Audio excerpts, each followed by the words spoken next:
Imagine this, it's the 1940s in Italy, and war has wrecked Europe, and chocolate is harder to come by than an honest politician. And people are desperate for something sweet, anything sweet. And it is out of this chaos that rises a hazelnut paste. A paste that goes on to become one of the world's most addictive guilty pleasures. Yes, that paste is Nutella. That jar of happiness you'll tell yourself you'll just have one spoon of, and before you know it, suddenly it's all gone along with half a loaf of bread and possibly your dignity too. But the story of Nutella is not smooth, it's not creamy, it's full of improvisation and desperate innovation and a slight bit of Italian flair. Let me take you back to how this gloriously chocolatey spread went from wartime survival food to breakfast staple. Welcome to the business scrapbook, where every business deal, iconic founder, rivalry, and marketing genius comes to life.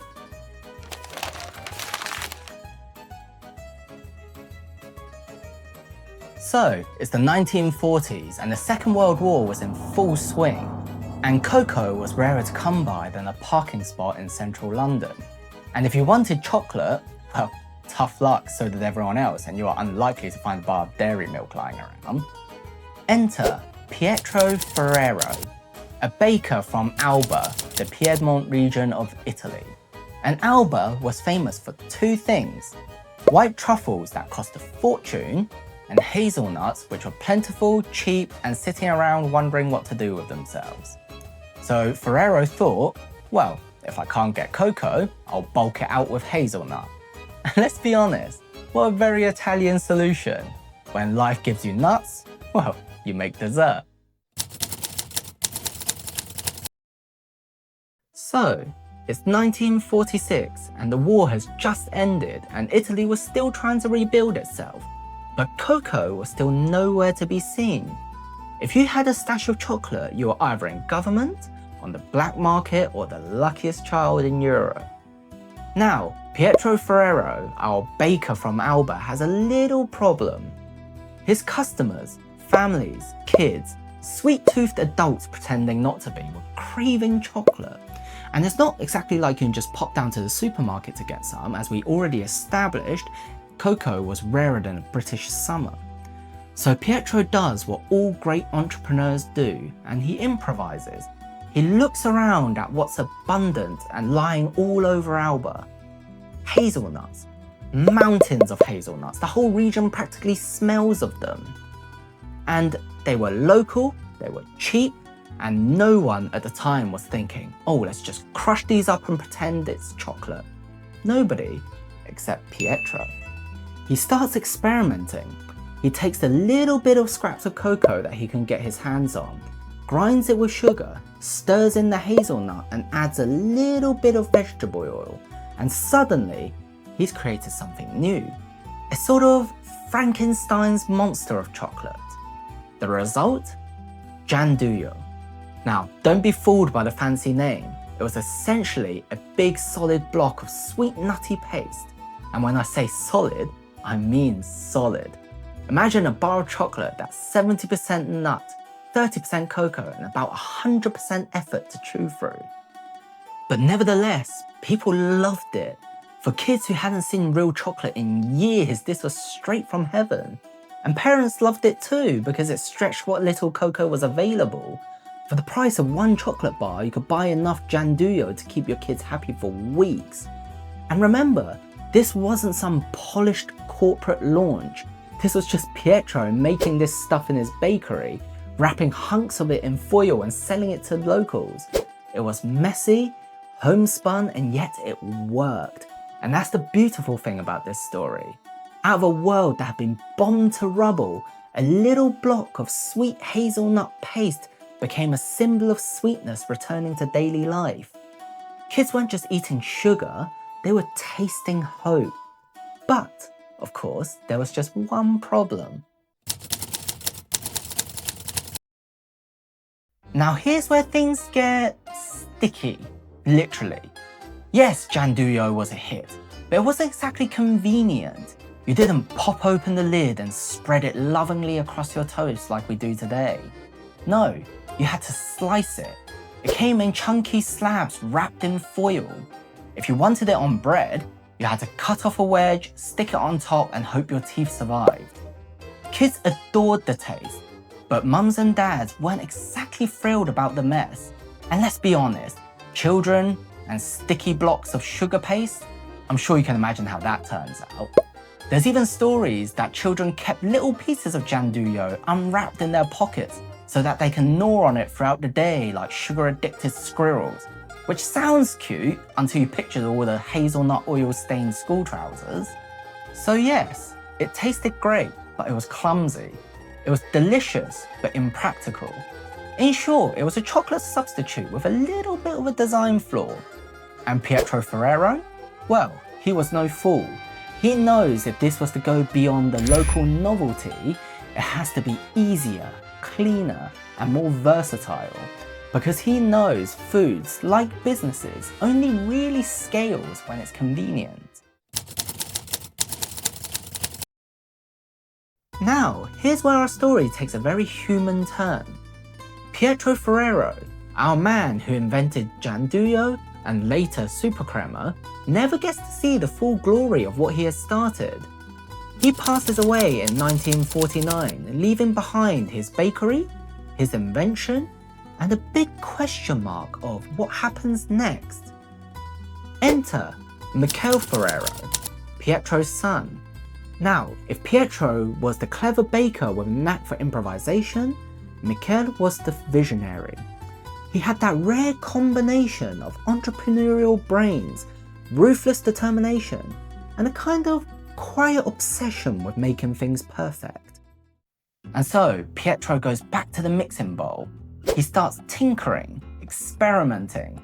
He plays around with ratios, oils, textures, and suddenly, a light bulb moment when he realizes that adding a little bit more vegetable oil turns this solid hard block into a soft, creamy paste that can be spread on bread without breaking a tooth. And suddenly, just like that, the brick became butter. In 1951, he unveils the next iteration, Supercrema Gianduja. Same great taste, but now smooth, spreadable, and frankly, a lot more civilized. So now, Italians could finally have their hazelnut chocolate fix without needing a chisel. But of course, the name was still terrible. Supercrema sounds like a dodgy hair product, but the product itself, game changer. This wasn't just a sweet anymore. This was breakfast. This was childhood. This was the future. Now, the Ferrero family at this point wasn't some great dynasty. They weren't rolling around in gold Ferrero Rocher pyramids. They were just a small family business in Alba, running a bakery, making confections and trying to keep afloat in a country still licking its wounds from the war. But Michele? He saw Supercrema and knew that this wasn't just a local treat. It had the potential to go global. He saw the bigger picture. He understood that food, especially sweet food, was emotional. And if you can tap into the nostalgia, happiness, and family comfort, you didn't just sell sweets, you were selling feelings. And feelings scale much faster than blocks of nut paste. So he doubles down. He invests in refining the product, making it smoother, more consistent, more desirable. He also knows that the name Supercrema Gianduja sounds about as appealing as an off-brand moisturizer. Nobody outside Italy was going to buy that. It needed a name with charm, simplicity, international appeal. So, in 1964, he rebrands it, and this is where the magic begins. Out goes Supercrema. In comes Nutella. The nut from hazelnut, and Ella just because it sounded elegant, musical, friendly. Nutella was a name you could say in Milan, in Paris, in London, in New York. It wasn't intimidating or complicated. It was soft and approachable and almost playful. But Michele didn't just stop there. He wasn't just selling a spread, he was selling a ritual. Bakeries started offering slices of bread with Nutella smeared on top for a few lira, a cheap treat for school kids. Parents loved it because it felt affordable and wholesome, but kids also loved it because, well, it was basically dessert on bread. And it was with great timing too, because by the mid-60s, Italy was undergoing its own economic miracle. The country was modernizing, families were earning more, and consumer culture was booming. And Nutella came in at just the right time, offering a treat that was indulgent, but felt accessible. It wasn't champagne or caviar. It was sweetness that you could afford on an everyday wage. Under Michele, Ferrero becomes more than just Nutella. He expands into Kinder, because apparently kids needed even more excuses to eat chocolates, Tic Tacs for when you want your sweets disguised as mints, and of course, Ferrero Rocher, the chocolate that somehow became shorthand for middle-class sophistication and diplomatic luxury. And through it all, the Ferrero family remained fiercely private. Unlike Coca-Cola and Nestle with their corporate glossy images, Ferrero was secretive, almost mysterious. They didn't flaunt, they didn't boast, they just quietly built one of the biggest confectionery empires in the world, and all while keeping their recipes locked away like state secrets. But make no mistake, at the heart of it all was Nutella. It was the foundation, the flagship, the product that turned a local bakery into a global titan. And Michele? He was the man who took his father's rough and ready wartime invention and transformed it into a cultural phenomenon that would soon sweep across Europe and beyond. Because remember, this is the 1960s, the Beatles are redefining music, the space race is heating up, and somewhere in Italy, a small jar of hazelnut spread was preparing to take over the world. So, by the mid-60s, Nutella is born. The jars hit the shelves and Italy goes absolutely insane for it. And honestly, who can blame them? Think about it, this is a country who has spent the past few decades scraping by on scarcity and rationing. And then suddenly, there's this sweet, affordable, chocolatey hazelnut miracle that you can spread on bread for breakfast, give to your kids after school, and if we're being really honest, eat with your bare hands behind a cupboard door. And here's where it gets interesting. Nutella doesn't just sell, it spreads, pun very much intended, first across Italy, and then into Germany, France, and beyond. Every culture it touched lost the plot. The Germans, who were very serious about their breads, suddenly started dolloping Nutella on their morning rolls like it was national duty. The French, who were all about culinary refinement, took one look at a jar of Nutella and said, "Oui, we shall eat that on crepes at 3 in the morning after a night out." And the British?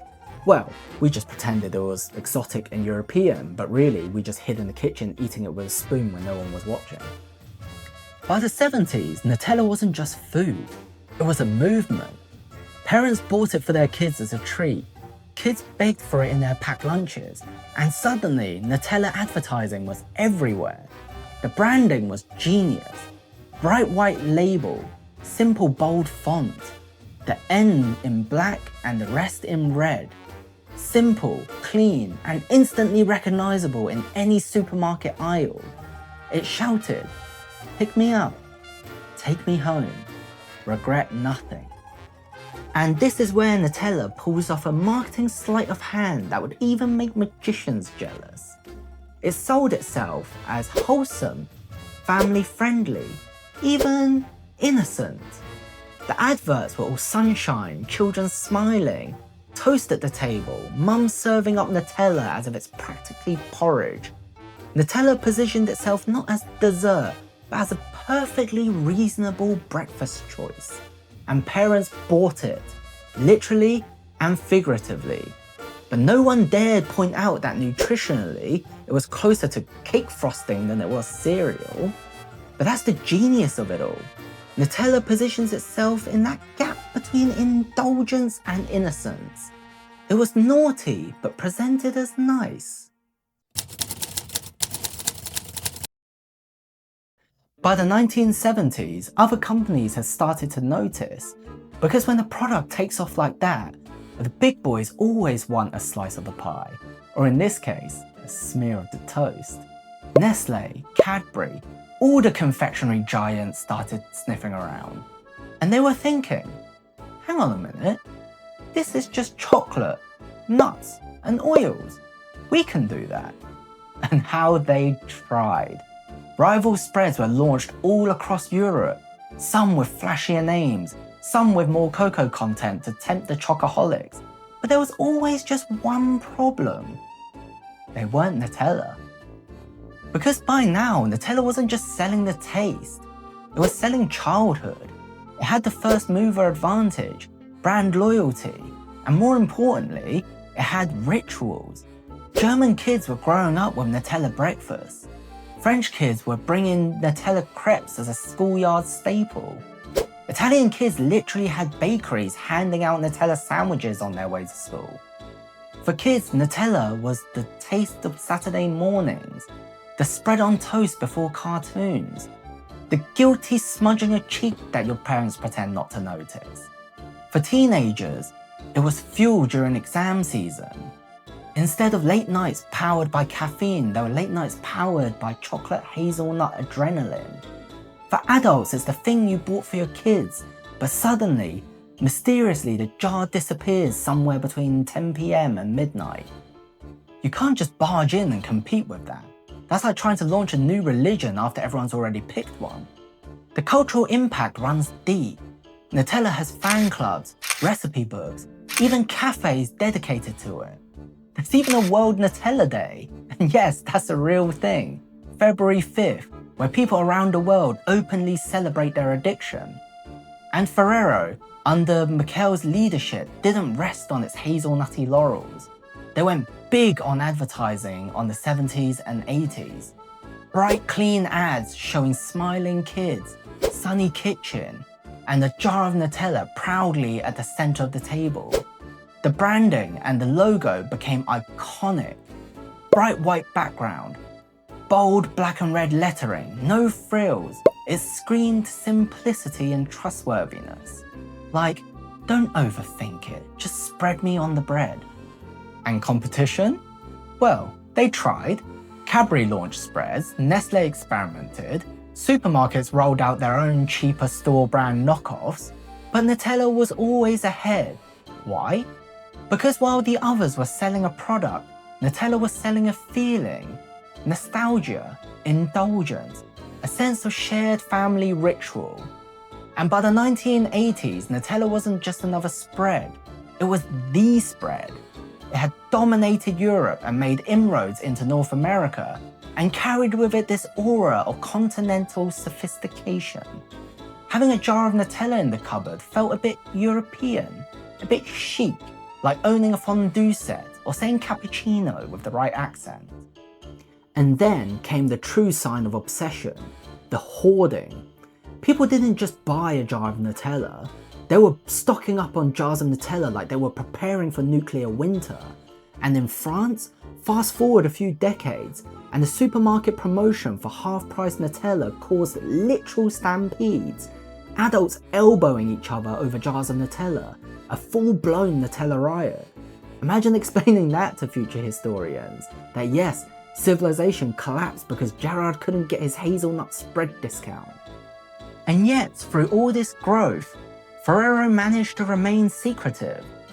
Other food companies were turning corporate, glossy, and very public, but the Ferrero family? They managed to stay private, family-run, tight-lipped. No big interviews, no flashy headquarter tours, no bragging, just quiet expansion. So by the end of the 1980s, the battle was over. There were challengers, yes, but Nutella had cemented itself as king of the hazelnut chocolate hill. And once you're tied to people's childhoods, you don't just win the market, you own it for generations. Fast forward to today. Nutella sells in over 160 countries. That's basically everywhere except North Korea and maybe Antarctica, unless penguins have really developed a sweet tooth. The Ferrero Group has become one of the richest, most secretive family businesses in the world, and every year people consume enough Nutella to circle the globe, literally on slices of bread. And all of this started with war, scarcity, and one clever baker's idea of stretching out cocoa with hazelnuts. So next time you crack open that jar and promise yourself you're only going to have a little, remember you're not just eating a chocolate spread, you're part of a story that began in post-war Italy with a desperate baker, a pile of hazelnuts and a dream. Nutella isn't just a spread, it's resilience disguised as dessert, it's history in a jar, and quite frankly, it's proof that sometimes the sweetest things in life are born out of the most bitter of times. And that's today's story from the Business Scrapbook. Subscribe to keep uncovering tales behind the brands you love or love to hate.